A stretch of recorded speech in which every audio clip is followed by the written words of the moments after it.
Mazmur 91. Dalam lindungan Allah. Orang yang duduk dalam lindungan yang maha tinggi dan bermalam dalam naungan yang maha kuasa akan berkata kepada Tuhan, tempat perlindunganku dan kubu pertahananku, Allahku yang kupercayai. Sungguh, dialah yang akan melepaskan engkau dari jerat penangkap burung, dari penyakit sampar yang busuk.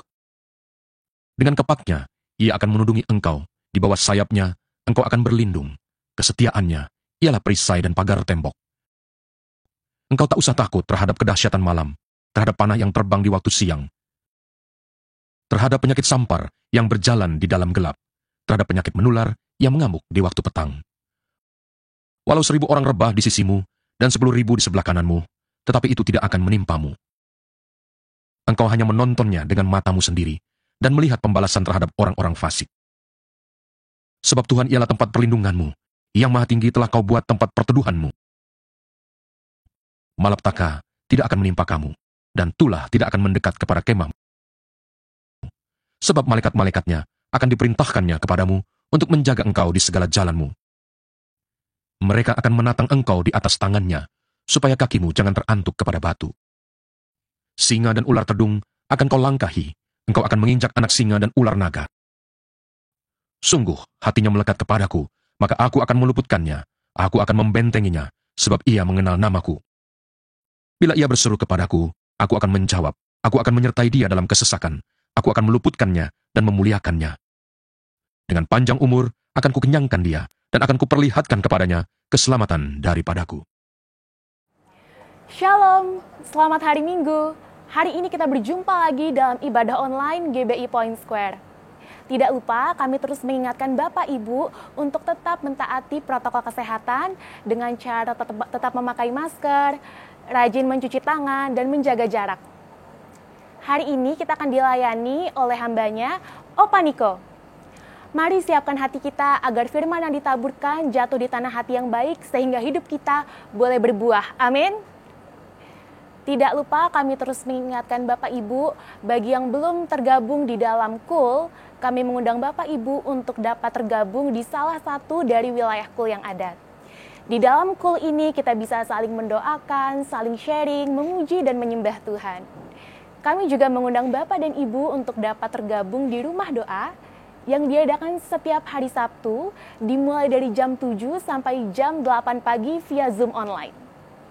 Dan bagi Bapak Ibu yang ingin memberikan persembahan, diakonia, dan persepuluhan, dapat melalui scan QRIS atau dapat mentransfer di rekening di bawah ini atas nama GBI Point Square.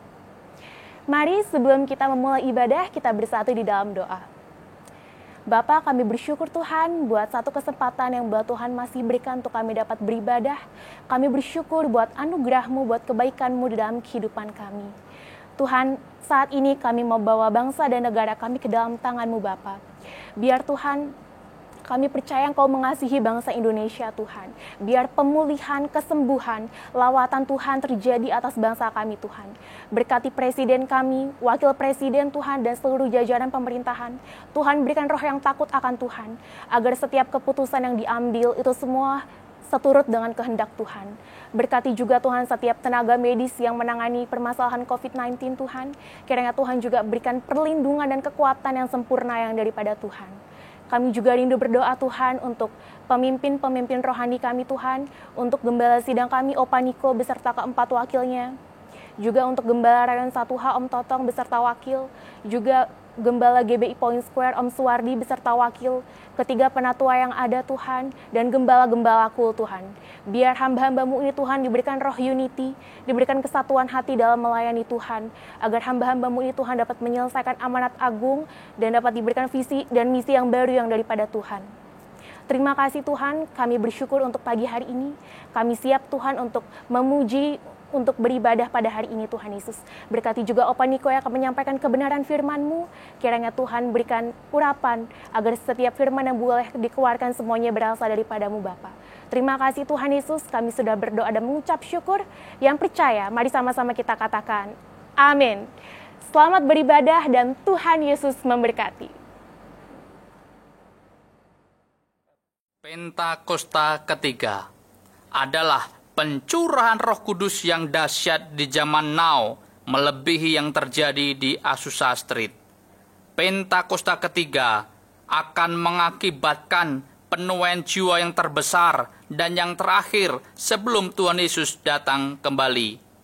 Pentakosta ketiga akan membangkitkan generasi Yeremia, yaitu anak-anak muda yang dipenuhi Roh Kudus, cinta mati-matian kepada Tuhan Yesus, tidak kompromi terhadap dosa, dan akan bergerak untuk memenangkan jiwa.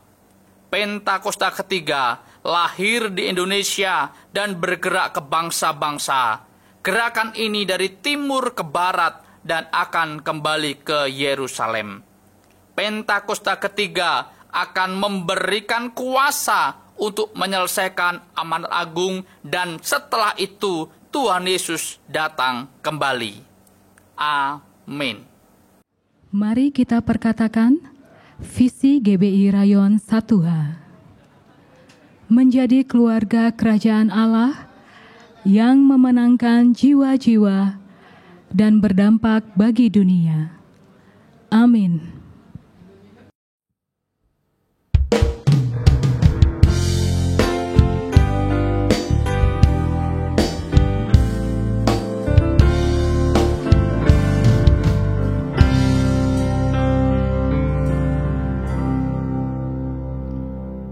Shalom. Apa kabar Bapak Ibu Saudara? Kami semua berharap kita semua dalam keadaan yang luar biasa dan penuh dengan sukacita. Bapak Ibu Saudara, kita tahu ketika kita datang kepada Tuhan, banyak hal yang kita hadapi. Kita cuma bisa berdoa. Kita cuma minta Tuhan Yesus yang menguatkan setiap kita. Ini waktunya, ini saatnya. Mari ambil waktu sejenak, duduk diam, menyembah Tuhan, dengar suara Tuhan. Tapi sebelumnya kita akan mulai ibadah kita. Kita akan berdoa terlebih dahulu. Kami sungguh bersyukur Tuhan, karena kami punya Allah seperti Engkau. Tiada Allah seperti Engkau Yesus, Tuhan dan Juru Selamat kami yang hidup. Kami minta Tuhan, hadirat-Mu Yesus, kuasa-Mu Bapa, mengurapi setiap kami Tuhan. Baik kami yang beribadah di rumah Tuhan, ataupun kami Tuhan para pelayan Tuhan. Tutup bungkus kami Tuhan, agar kami tetap terus menyenangkan hati Tuhan. Kami mau masuk lebih lagi ke dalam hadirat-Mu Tuhan. Kami persiapkan hati dan pikiran kami Tuhan. Kuduskan dan layakkan kami Yesus. Hanya di dalam nama Yesus, Tuhan dan Juru Selamat kami yang hidup, kami sudah berdoa dan mengucap syukur. Haleluya, puji Tuhan. Amin.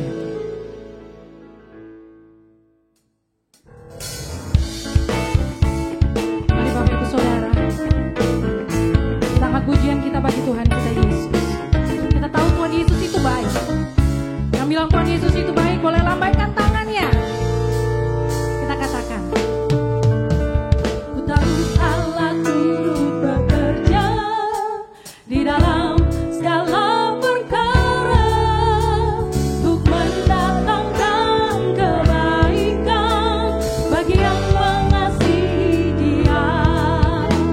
Saat lewati gunung dan lembah, ku takkan takut bahaya,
Kami bersyukur Tuhan, sebab Engkau baik dalam kehidupan kami. Bapak Ibu Saudara, mari kita siapkan hati kita. Kita sembah Dia.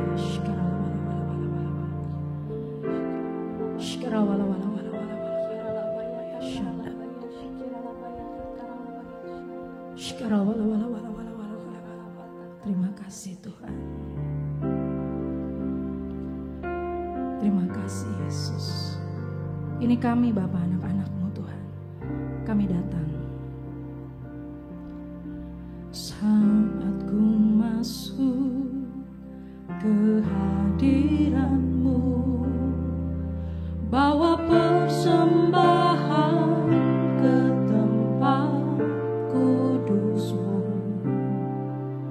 Pujian ku naikkan, sembah ku berikan bagi-Mu Allah yang mulia. Kaulah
ada di dalam hidup kami. Kami cuma butuh Tuhan ada di dalam hidup kami. Mari sembah Dia.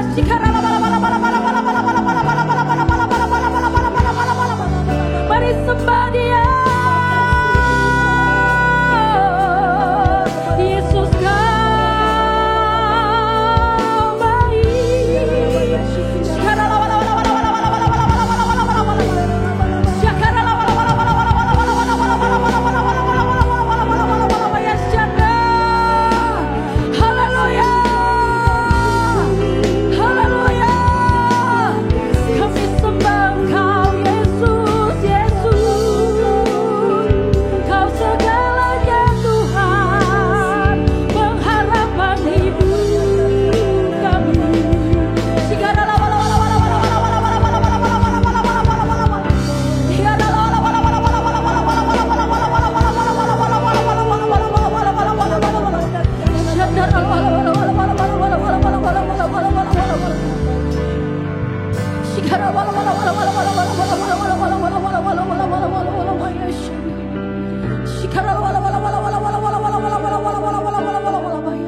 baik.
Shalom semuanya.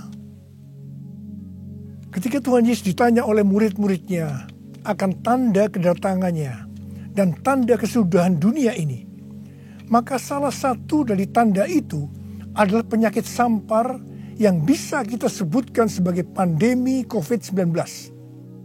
Jadi pandemi COVID-19 adalah bagian dari tanda kedatangan Tuhan Yesus di awan-awan untuk menjemput gerejanya.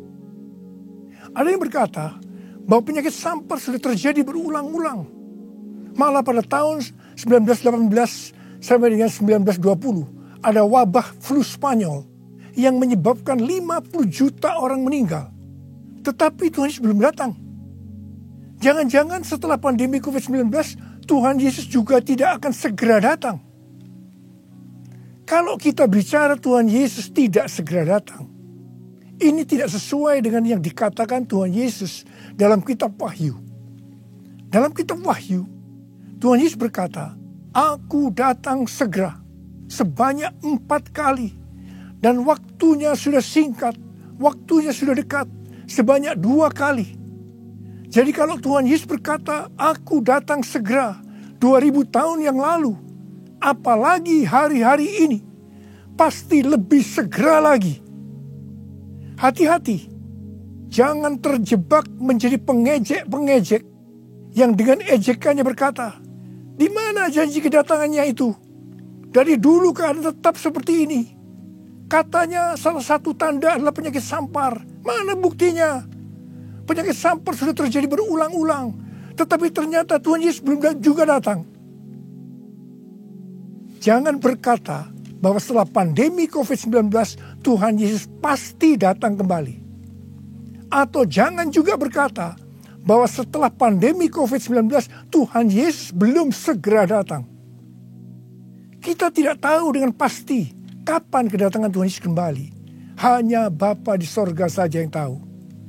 Yang penting Tuhan Yesus berkata bahwa penyakit sampar seperti pandemi COVID-19 ini adalah bagian dari tanda kedatangannya. Tuhan Yesus menghendaki agar kita percaya bahwa Dia akan segera datang. Sehingga kita akan sungguh-sungguh mempersiapkan diri kita untuk menyambut kedatangannya. Saya percaya bahwa sikap orang percaya dari zaman ke zaman yang melihat dan mengalami malapetaka, mungkin itu perang, mungkin itu bencana alam, termasuk penyakit sampar, akan berkata bahwa Tuhan Yesus akan datang segera. Sebagai contoh, Bapak Gereja yang bernama Cyprianus, yang adalah uskup gereja Kartago pada zaman Kekaisaran Romawi, yang mengalami pandemi pada tahun 250 sampai 271 Masehi. Pada saat itu di Roma saja sekitar 5.000 orang meninggal per hari. Cyprianus menyebutkan bahwa pandemi tersebut sebagai akhir zaman. Memang ini terbukti keliru. Akan tetapi dari sisi yang lain kita melihat keyakinannya bahwa ini adalah akhir zaman justru membuat terjadinya kebangunan rohani.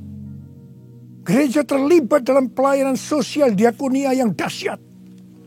Melihat itu banyak orang menjadi percaya dan gereja berkembang pesat. Jadi setiap zaman seolah-olah Tuhan menciptakan situasi, apakah itu perang, bencana alam, kelaparan, termasuk penyakit sampar, agar perkataan Tuhan Yesus, aku datang segera itu, selalu ada di dalam hati orang percaya. Sehingga mereka selalu dalam kondisi berjaga-jaga, melakukan amanat agung Tuhan Yesus, sehingga penuaian jiwa besar-besaran terjadi. Demikian juga dengan adanya pandemi COVID-19 ini, Tuhan menghendaki gerejanya, yaitu kita-kita ini, bergerak menyelesaikan amanat agung sebelum Tuhan Yesus datang kembali. Sejak tahun 2009, setelah Tuhan berbicara dengan begitu serius kepada saya tentang aku datang segera, saya selalu memperkatakan hal ini. Saya selalu mengingatkan agar kita lebih intim dengan Tuhan. Hari-hari ini pesan Tuhan kepada kita adalah kembali kepada kasih mula-mula. Ingat, kita adalah calon mempelai wanita dari Kristus. Sang mempelai pria akan datang dengan segera untuk menjemput kita.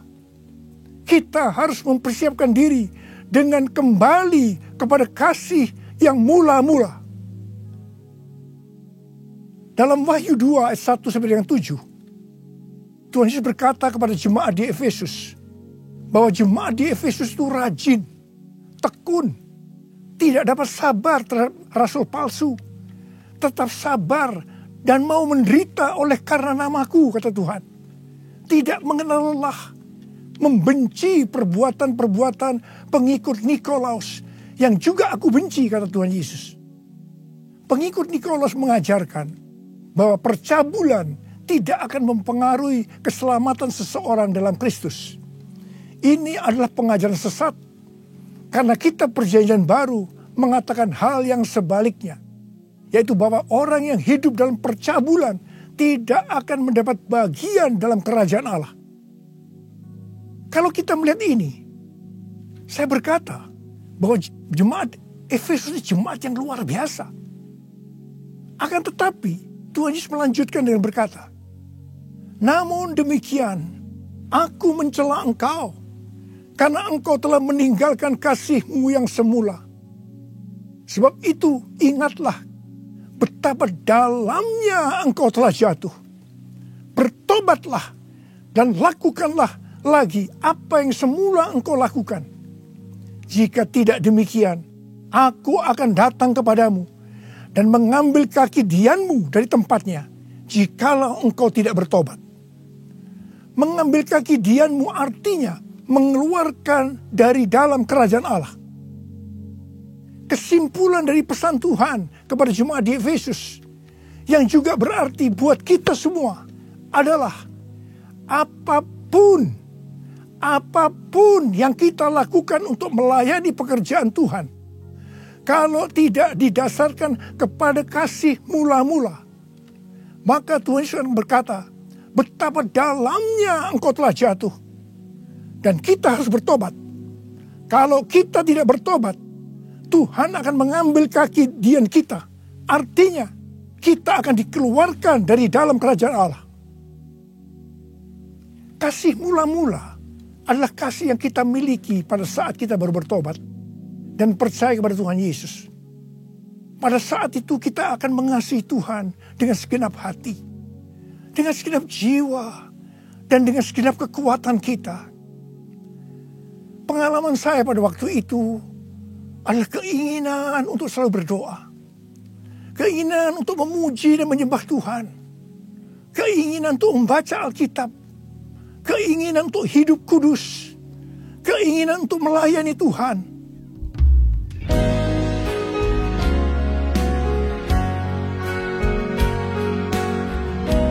Ku cinta Kau Yesus, hanya Engkau bagiku Yesus.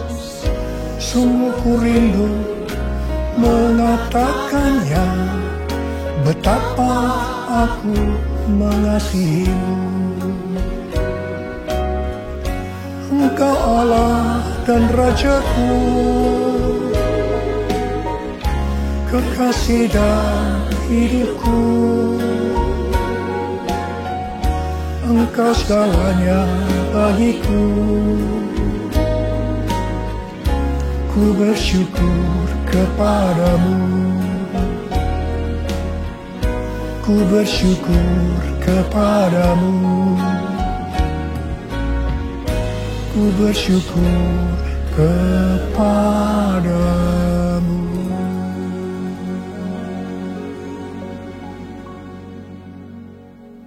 Kalau kita melihat proses keselamatan, maka proses keselamatan terdiri dari 3 tahap. Tahap yang pertama adalah proses justification, yang artinya pembenaran.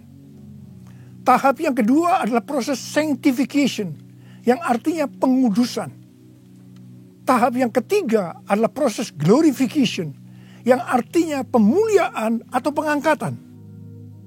Pada proses pertama, yaitu proses justification atau pembenaran, kita bertobat dan percaya kepada Tuhan Yesus. Kita mengalami kelahiran baru. Kita mengalami kasih mula-mula. Setelah itu kita memasuki tahap yang kedua, yaitu proses sanctification atau pengudusan. Dalam proses ini, kita akan dikuduskan terus-menerus oleh Roh Kudus dan firman Allah. Sehingga kita menjadi serupa dengan gambarnya, yaitu menjadi murid Tuhan Yesus. Setelah itu, kita akan masuk dalam proses yang ketiga, yaitu glorification, yang artinya pemuliaan atau pengangkatan. Jadi, yang diangkat itu adalah mereka yang menjadi serupa dengan gambar Yesus, yaitu murid Tuhan Yesus. Pada waktu memasuki proses sanctification atau pengudusan ini, dengan berbagai macam alasan, kualitas kasih kita kepada Tuhan yang tadinya penuh dengan kasih yang mula-mula bisa berubah menjadi seperti yang terjadi pada jemaat di Efesus. Saya pribadi juga mengalami seperti yang terjadi pada jemaat di Efesus. Tetapi melalui pengudusan secara terus-menerus oleh Roh Kudus dan firman Allah, juga disertai dengan proses yang menyakitkan, saya kembali kepada kasih mula-mula sampai dengan hari ini. Haleluya. Saya akan bertanya kepada saudara, bagaimana kualitas kasih saudara kepada Tuhan? Saya mau mengajak saudara untuk melihat kualitas kasih kita kepada Tuhan melalui kitab Kidung Agung. Kitab Kidung Agung merupakan satu-satunya kitab di Alkitab yang khususnya membahas kasih yang unik di antara dua orang mempelai, yaitu antara Salomo dengan gadis Sulam yang dipercaya dia adalah istri pertama dari Salomo. Karena beberapa nats penting dalam Perjanjian Baru melukiskan kasih Kristus bagi gerejanya dengan memakai hubungan pernikahan, maka kitab Kidung Agung dapat dipandang sebagai melukiskan kasih yang ada di antara Kristus dengan mempelainya, yaitu gerejanya, yaitu kita-kita ini. Sama halnya dengan iman kita yang harus bertumbuh. Demikian juga kualitas kasih kita kepada Tuhan harus bertumbuh. Secara sederhana, kitab Kidung Agung ini menggambarkan 3 tingkat kualitas kasih. Dan ini juga menunjukkan tingkat kualitas kasih kita dengan Tuhan.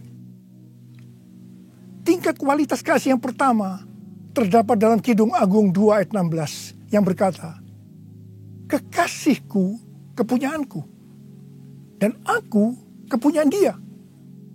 Dalam hubungan kita dengan Tuhan, kita bisa berkata begini, Tuhan milikku, aku miliknya Tuhan. Tingkat kualitas kasih yang kedua terdapat dalam Kidung Agung 6 ayat 3 yang berkata, "Aku kepunyaan kekasihku, dan kepunyaanku kekasihku." Dalam hubungan kita dengan Tuhan, kita bisa berkata begini, "Aku milik Tuhan, Tuhan milikku." Tingkat kualitas kasih yang ketiga terdapat dalam Kidung Agung 7 ayat 10 yang berkata, "Kepunyaan kekasihku, aku." Dalam hubungan kita dengan Tuhan, kita bisa berkata, "Aku milik Tuhan." Tingkat kualitas kasih yang pertama bisa dikatakan ini adalah kasih yang egois. Karena yang dikedepankan itu, Tuhan adalah milikku, baru aku milik Tuhan. Maka yang selalu dipikirkan hanya soal diberkati. Jadi karena Tuhan milikku, berkati aku dong Tuhan. Biasanya jarang bertanya kepada Tuhan tentang apa yang dikehendaki Tuhan dalam setiap rencana atau langkah yang akan dilakukan. Jadi kalau dia punya rencana, langsung akan minta supaya Tuhan memberkati. Biasanya juga jarang menyinggung tentang apa yang harus kita lakukan untuk melayani Tuhan. Itu tingkat yang pertama. Tapi tingkat kualitas kasih yang kedua bisa dikatakan sebagai kasih bersyarat. Aku milik Tuhan. Tuhan adalah milikku. Sekarang yang dikedepankan adalah aku miliknya Tuhan. Baru setelah itu Tuhan adalah milikku. Berarti mulai ada satu peningkatan. Di sini mulai ada menyinggung tentang melayani Tuhan. Tetapi dengan syarat. Supaya Tuhan memberkati. Jadi motivasi mau melayani karena mau diberkati Tuhan. Itu tingkat kualitas kasih yang kedua. Tetapi sekarang tingkat kualitas kasih yang ketiga. Inilah yang disebutkan kasih yang tidak egois. Kasih yang tidak mementingkan dirinya sendiri. Ini adalah kasih yang semula. Aku milik Tuhan. Titik. Tidak ada embel-embelnya lagi. Mereka yang memiliki kasih mula-mula akan berkata, "Aku milik Tuhan. Bukan milikku sendiri. Aku ini adalah milik Tuhan. Aku sudah dibeli dan harganya telah lunas dibayar. Aku dibeli dengan harga yang mahal, yaitu dengan darah Yesus. Mereka yang memiliki kasih mula-mula akan berkata, jika aku hidup untuk Tuhan. Dan jika aku mati untuk Tuhan. Jadi baik hidup atau mati, aku adalah milik Tuhan. Mereka yang memiliki kasih mula-mula akan berkata, aku hidup, tetapi bukan lagi aku sendiri yang hidup, melainkan Kristus yang hidup di dalam aku. Hidupku bukannya aku lagi, tapi Yesus dalamku. Hidupku bukannya aku lagi, tapi Yesus dalamku. Yesus hidup, Yesus hidup dalamku. Hidupku bukannya aku lagi, tapi Yesus dalamku, tapi Yesus dalamku. Orang yang memiliki kasih mula-mula sudah tidak memikirkan lagi tentang diberkati atau tidak diberkati oleh Tuhan. Yang paling penting adalah hidup menyenangkan hatinya Tuhan. Melakukan kehendaknya Tuhan.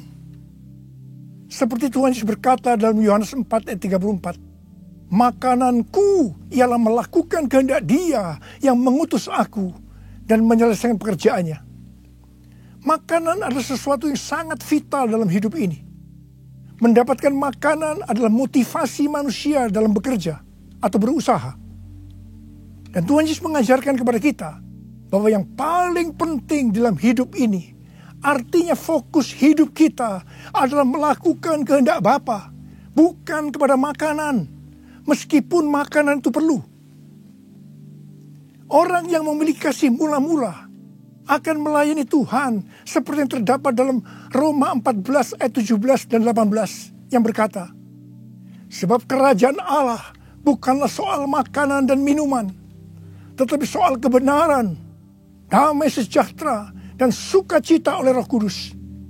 Karena barang siapa melayani Kristus dengan cara ini, ia berkenan kepada Allah dan dihormati oleh manusia. Orang yang memiliki kasih mula-mula akan selalu berkata, sebab engkau baik, bahwasanya untuk selama-lamanya kasih setiamu.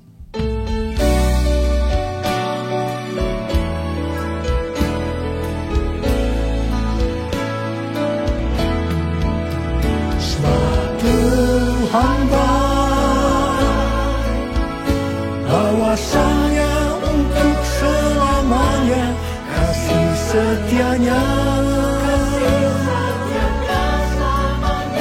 Sebab Tuhan bahwasanya untuk selamanya kasih setianya. Bahwasanya untuk selamanya kasih setianya.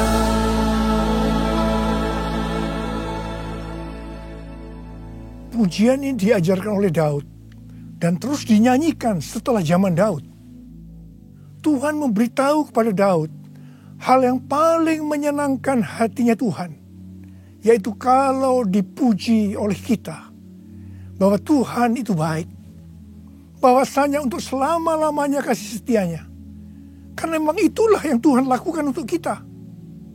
Jadi apapun masalah yang kita hadapi, nyanyikan terus pujian tadi. Orang yang memiliki kasih mula-mula akan berkata, aku tidak takut, sebab Tuhan menyertai aku. Aku tidak bimbang, sebab Tuhan adalah Allahku. Tuhan akan meneguhkan aku, bahkan akan menolong aku. Tuhan akan memegang aku dengan tangan kanannya, yang membawa aku kepada kemenangan.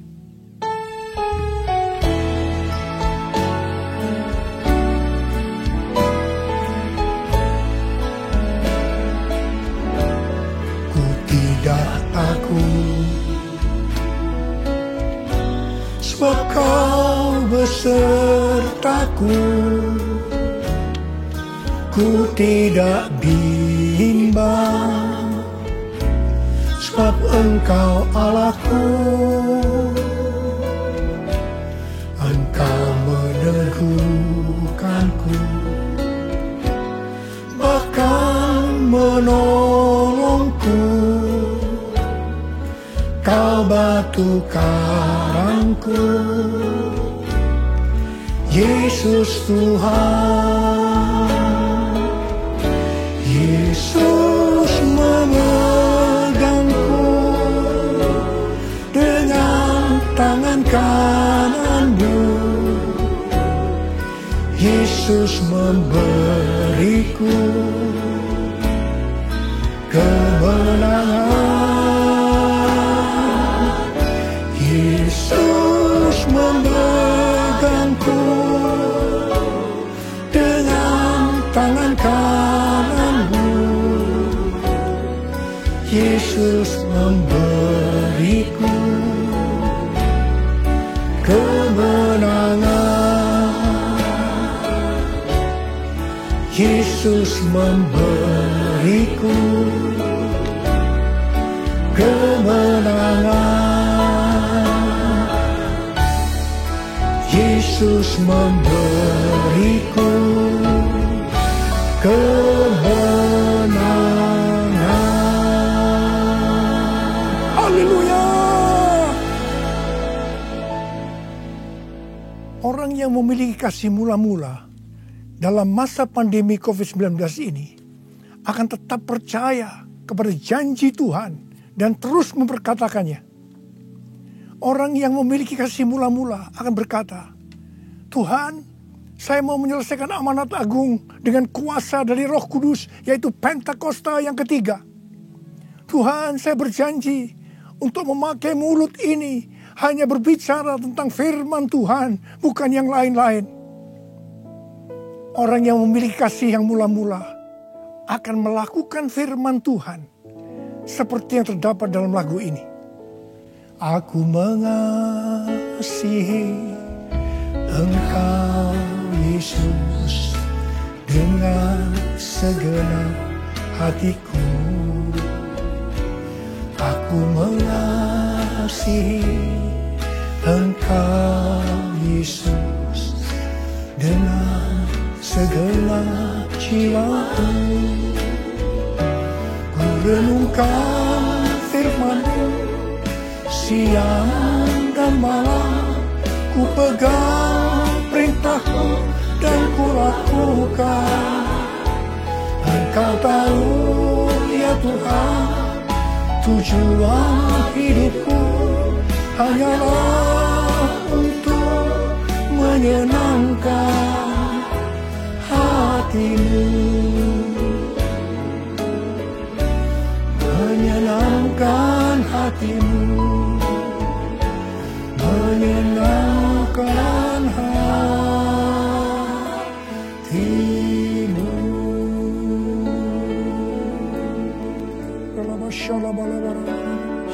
Mari angkat tangan saudara, sembah Dia, sembah Tuhan Yesus. Sembah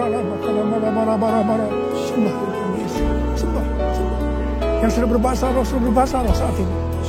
Yang belum, terus katakan haleluya, haleluya. Oh raraba sende, ikharama yarala bala bala bala bala bala bala bala bala bala bala. Ora bala bala bala. Oh rala bala bala bala bala. Ora bala bala bala bala. Ora bala bala bala bala bala. Ora lebih bala.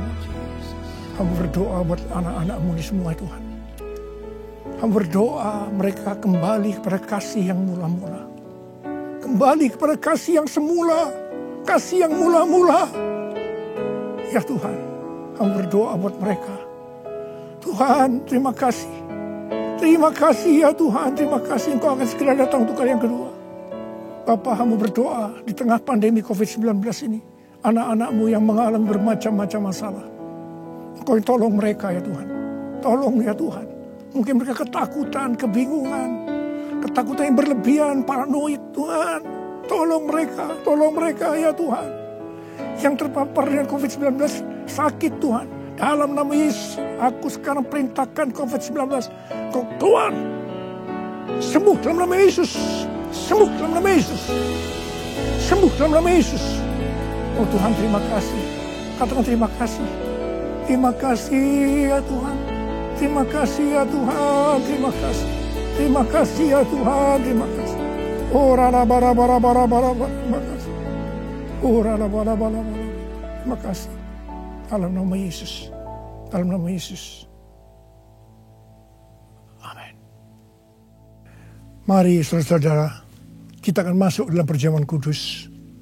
Kita akan mengingat ayat ini. Sebab setiap kali kamu makan roti ini dan minum cawan ini, kamu memberitakan kematian Tuhan sampai Ia datang. Perjamuan kudus adalah perjamuan Tuhan Yesus sendiri. Setiap kali kita masuk dalam perjamuan kudus, Tuhan Yesus selalu berkata, biarlah ini menjadi peringatan akan daku. Karena itu mari arahkan hati kita kepada Tuhan. Kita akan mengingat kebaikan Tuhan. Mari tundukkan kepala. Tuhan, siapakah kami ini sebelum kami mengenal Engkau? Kami semua orang berdosa. Upah dosa adalah maut, mati. Tapi Engkau yang tidak berdosa telah dijadikan dosa oleh karena kami. Engkau harus mati dengan penderitaan yang luar biasa ya Tuhan. Itu Engkau ya Aba. Betapa baiknya Engkau. Engkau jadikan kami sebagai anak-anak-Mu. Engkau tuntun kami, Engkau bela, Engkau lindungi, Engkau berkati. Engkau sembuhkan kami, Engkau ajar kami ya Tuhan. Engkau juga menghajar kami kalau kami salah Tuhan. Terima kasih ya Aba. Terima kasih Engkau itu adalah Engkau ya Tuhan. Tuhan Yesus akan memberkati saudara melalui perjamuan kudus ini. Tapi Tuhan mau kita makan dan minum dengan cara yang benar.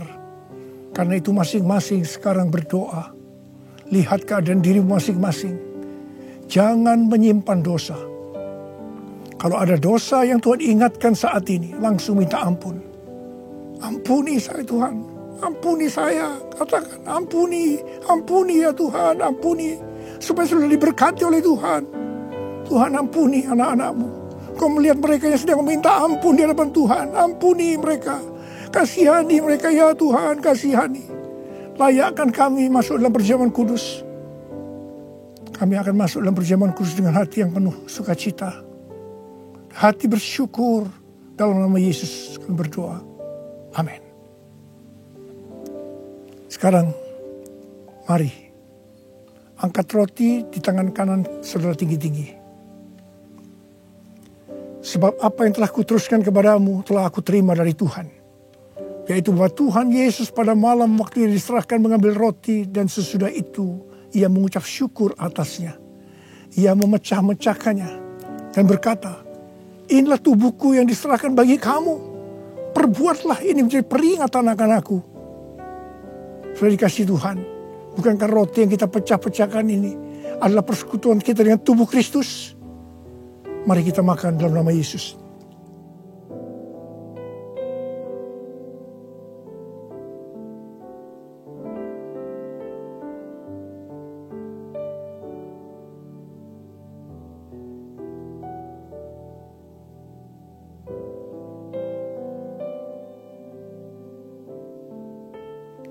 Sekarang angkat cawan di tangan kanan saudara tinggi-tinggi.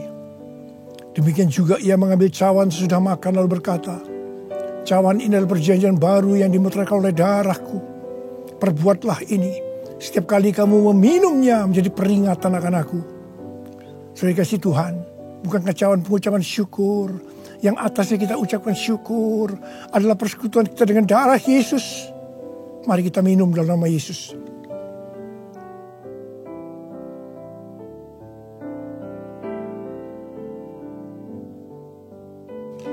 Angkat tangan saudara.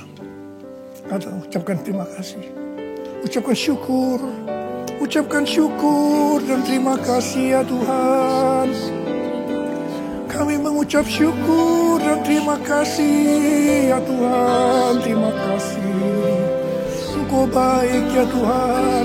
Bahwasanya untuk selama-lamanya kasih setiamu.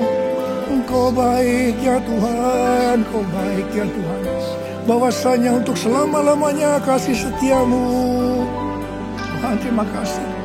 Tuhan terima kasih, terima kasih. Terima pengurapan Tuhan saat ini.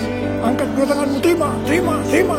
Urapi anak-anakmu, terima, terima pengurapan Tuhan. Terima, terima. Terima kasih Yesusku, terima kasih Yesusku. Puji syukur hanya bagi Tuhanku. Terima kasih Yesusku, terima kasih Yesusku. Puji syukur hanya bagi Tuhanku. Terima kasih. Terima kasih Yesusku, terima kasih Yesusku. Puji syukur hanya bagi Tuhanku. Terima kasih Yesusku, terima kasih Yesusku. Puji syukur hanya bagi Tuhanku. Puji syukur hanya bagi Tuhanku. Puji syukur hanya bagi Tuhanku.